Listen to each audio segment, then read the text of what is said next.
Voici à quoi ressemblait Amatrice, cette station touristique de moyenne montagne. Regardez ce qu'est devenu l'une des rues principales. Le campanile est resté debout, mais les commerces, eux, ont quasiment disparu. Avant, après, partout le contraste est saisissant. À l'entrée de la ville, ce bâtiment au volet vert n'est plus que l'ombre de lui-même. Au moment du séisme, les cafés, les trattorias auxquels les habitants sont si attachés étaient fermés. Fort heureusement, vu ce qu'il en reste.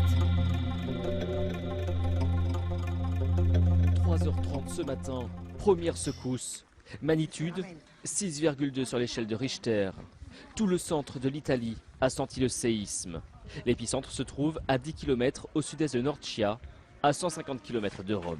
Nous avons été réveillés vers 3h40 par une forte secousse, chose qui est assez inhabituelle à Rome. Je dormais et en fait je me suis réveillée parce que j'ai eu l'impression que mon lit était barloqué par le vent en fait.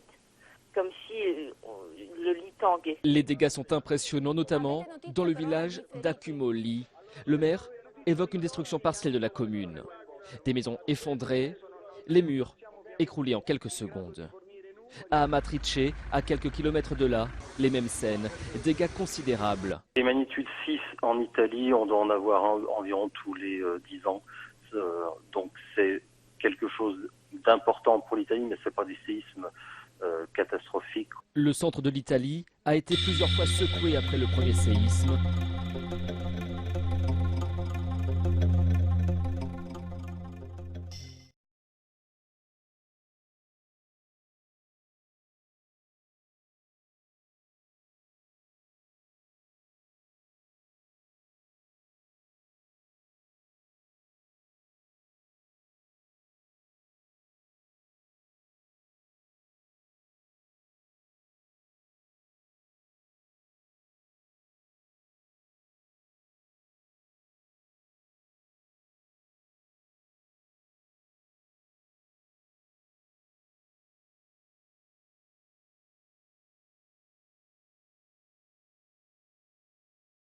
Qu'est-ce qui s'est passé en Italie ce jour-là? Eh bien, une grande fracture, une faille, une cassure dans la croûte terrestre s'est débloquée en 3, 4, 5 secondes, a glissé très rapidement de 1 mètre en profondeur sur 20 km de long, fracturant une grande montagne et a produit des vibrations sismiques qui sont arrivées jusqu'en surface et ont détruit donc des villages et des villes. Cette région-là est une région d'Italie très sismique. Ce n'est pas la région la plus sismique. Les régions plus sismiques, avec des séismes plus gros encore, c'est plutôt un peu plus au sud. Mais c'est une région où l'on connaît historiquement des séismes dévastateurs de magnitude supérieure à celle qu'on vient de voir. 6,2, c'est une faille de 20 km. Il y a eu en 1703 3 grands séismes, dont un de magnitude 6,7, en gros 5 fois plus d'énergie, qui a fait entre 5 et 10 000 morts à l'époque. Et donc c'est une zone bien connue pour ses failles très actives. C'est une chaîne de montagnes qui est en train de s'écrouler, de s'étirer, et cet étirement continu en fait fracture, faille les montagnes qui de temps en temps cassent et libèrent cette énergie de vibration. Les grands séismes de cette région de magnitude 6,5-7 sont rares, c'est une fois tous les quelques siècles. Les séismes de magnitude 6, comme ce qui vient de se produire, c'est en gros une fois tous les 10 ans, dans la région des Apennins, disons, une fois tous les 10 ans. On se souvient encore du séisme de l'Aquila en 2009, qui était à peu près une cinquantaine de kilomètres plus au sud. Plus au nord, il y a eu une séquence en 1997 de magnitude un peu plus modeste, autour de 5,8, qui ont fait aussi des destructions. Et voilà le rythme, donc gros, tous les 10 ans, voilà, pour simplifier. La tectonique de cette région est très compliquée. C'était une région qui est une région a priori de convergence entre l'Afrique et l'Europe, bon, deux blocs qui s'affrontent.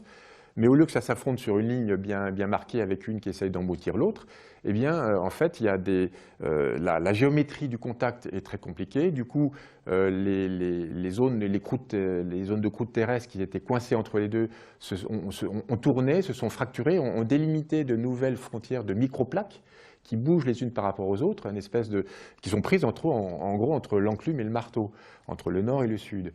Donc il y a la plaque ibérique qui bouge un petit peu, qui forme les Pyrénées, qui continue à faire des séismes dans les Pyrénées. Il y a cette plaque italienne du côté ouest, italo-ligure, qui est en train de s'ouvrir et d'essayer de s'ajuster entre les Alpes, les Apennins et l'Afrique du Nord. Il y a un petit promontoire du bloc africain qui est allé très très vers le nord, une espèce de doigt qui s'enfonce dans le bourrelet des Alpes, qui produit les Alpes, hein, c'est l'Adriatique, en gros la petite plaque adriatique et l'est de l'Italie. Et donc les Apennins à cet endroit-là, c'est le contact entre cette petite plaque adriatique et la plus grande plaque qui est plus à l'ouest.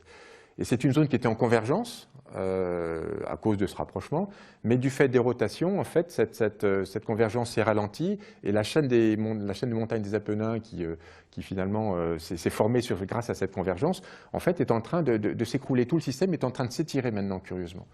Et c'est cet étirement des Apennins, de ces montagnes apennines, qui fracture les Apennins et qui fait jouer en gros des failles qui étaient des failles qui permettaient le raccourcissement et le chevauchement. Maintenant, ces failles-là permettent l'étalement en quelque sorte et sont recoupées par des failles qui accélèrent cet étalement. Et c'est précisément ces failles qui permettent l'étalement, qu'on appelle des failles normales, qui ont joué pour le site de l'Aquila en 2009 et pour le séisme qui s'est produit récemment. Donc la conséquence de tout ce mouvement, curieusement, cette convergence de l'Europe et l'Afrique aboutit, in fine, avec un jeu de domino compliqué, à élargir progressivement l'Italie, qui se fracture dans un sens nord-sud et qui s'élargit dans un sens est-ouest. On peut se poser la question pourquoi l'Italie et pas la France. En fait, en France, il y a des séismes de magnitude équivalente, mais ils sont beaucoup plus rares. Typiquement, ce séisme des Apennins, qui arrive tous les 10 ans dans les Apennins, il arrive en France en gros une fois tous les siècles, pour faire simple. Donc pourquoi 10 fois moins de séismes en France que dans les Apennins ou dans les Alpes? Eh bien, c'est tout simplement parce que la déformation des roches est en gros 10 fois plus lente ou 100 fois plus lente. Que ça veut dire la déformation des roches? Eh bien, c'est le fait que les plaques bougeant en continu les unes par rapport aux autres, toutes ces micro-plaques déforment les massifs montagneux et finalement cette déformation, elle est de l'ordre de, en gros, à travers les Apennins, l'ordre de grandeur c'est le centimètre par an d'extension, voilà, en gros, 2 cm ou suivant les endroits. Et donc chaque faille, le bloc autour de chaque faille est étiré en gros à 1 mm ou une fraction de millimètre par an. En France, on est un peu plus loin des zones de tectonique très actives et du coup, l'étirement des blocs rocheux, des montagnes, se fait, ou l'étirement ou la compression, suivant les endroits, ça se fait plutôt à l'échelle de 100 km, ça se fait plutôt à l'échelle, disons, un dixième de millimètre par an. Ce qu'il faut attendre 10 ans pour avoir 1 mm, donc à peine détectable par le GPS. Et une faille particulière qui ne voit qu'une partie de sa déformation, finalement, elle va être sollicitée à une fraction de dixième du millimètre par an. Donc, du coup, elle ne va casser qu'une fois tous les 5000 ans, quelque chose comme ça, ou 1000 ans pour les plus actives. Et du coup, on n'a pas le recul historique pour bien le voir. C'est la géodésie qui nous informe de cette lenteur des effets tectoniques.